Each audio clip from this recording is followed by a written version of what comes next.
Hey everyone, welcome back to Vegiverse. Imagine spotting a striking image on a wall, a little girl reaching for a heart-shaped balloon that's floating away. It's simple, yet it hits you right in the feels, a symbol of hope slipping away. That's the magic of street art.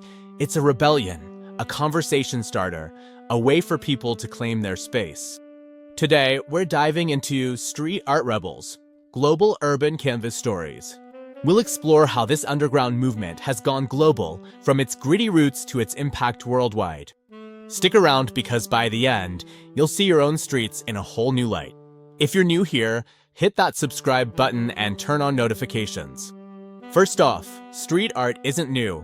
Humans have been marking public spaces forever. Think cave paintings in Lascaux or political scribbles in ancient Pompeii. Fast forward to the 1970s in New York City, where graffiti exploded. Kids like Tucky183 started tagging their names on subways, turning trains into moving canvases. Books like Subway Art spread that energy worldwide.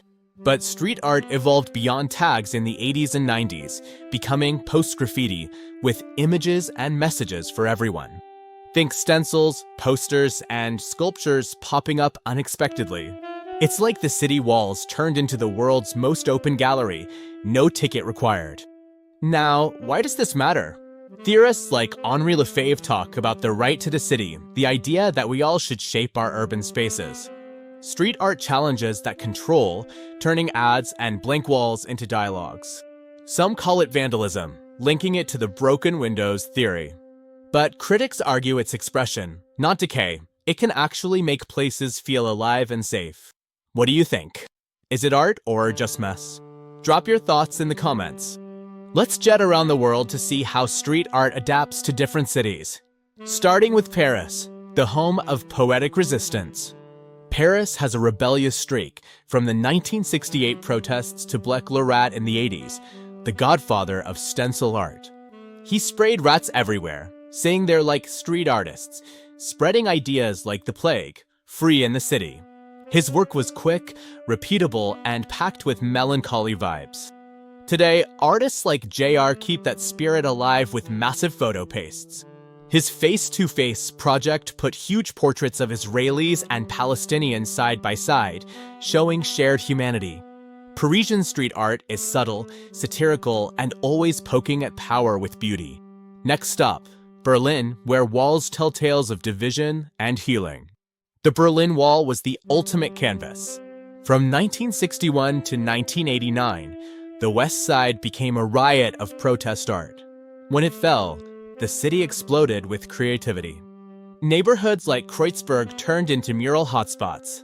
The East Side Gallery preserves part of the wall with icons like the Fraternal Kiss mural.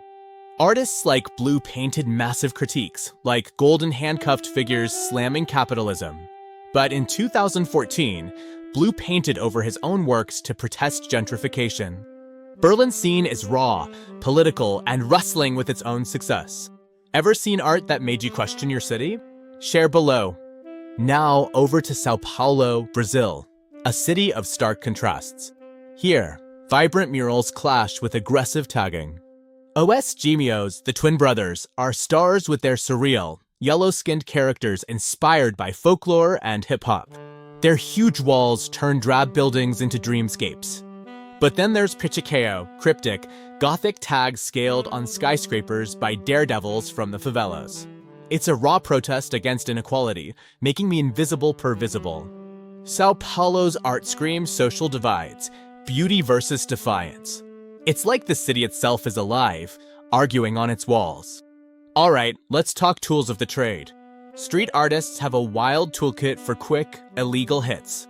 Spray paint is classic, portable, colorful, with caps for different effects. Stencils let you bang out detailed images in seconds, like Banksy style. Weave pasting allows intricate posters. Stickers spread tags fast, yarn bombing softens cities, and installations like tape sculptures surprise you in 3D. These aren't random. They carry messages. Symbols critique consumerism. Think subverted logos. Anti-authority vibes with goofy cops or gas masks for dystopia. Animals like rats stand for underdogs, birds for freedom. And straight-up politics, murals for Black Lives Matter or climate calls. It's visual poetry that makes you think.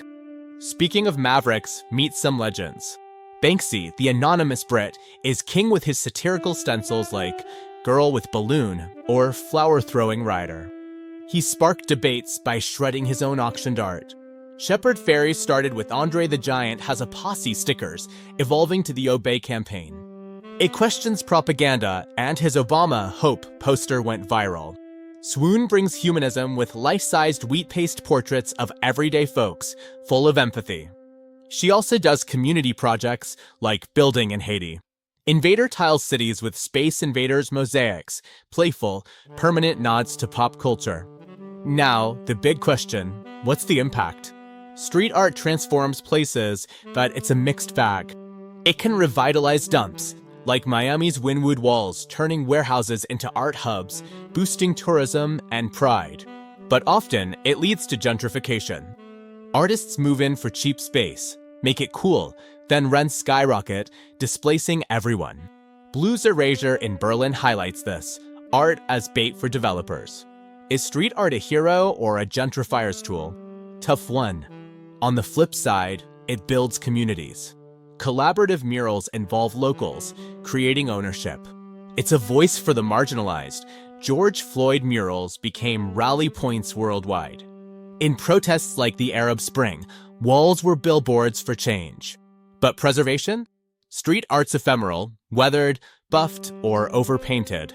Some rescue pieces by cutting walls, selling them, but that kills the spirit. Documentation is key. Photos, Instagram, Google projects capture it digitally. It's part of the thrill, like the city, always changing. Looking ahead, street art's going digital. Augmented reality adds layers. Scan a mural, see animations. And it's hitting galleries, with artists like Fairey becoming brands. Does that tame the rebel? Maybe, but it brings legitimacy. In the end, street art reminds us, cities are ours to shape. It's a dialogue challenging power, injecting humanity into concrete. Next time you're out, look for those hidden gems. They might change how you see the world.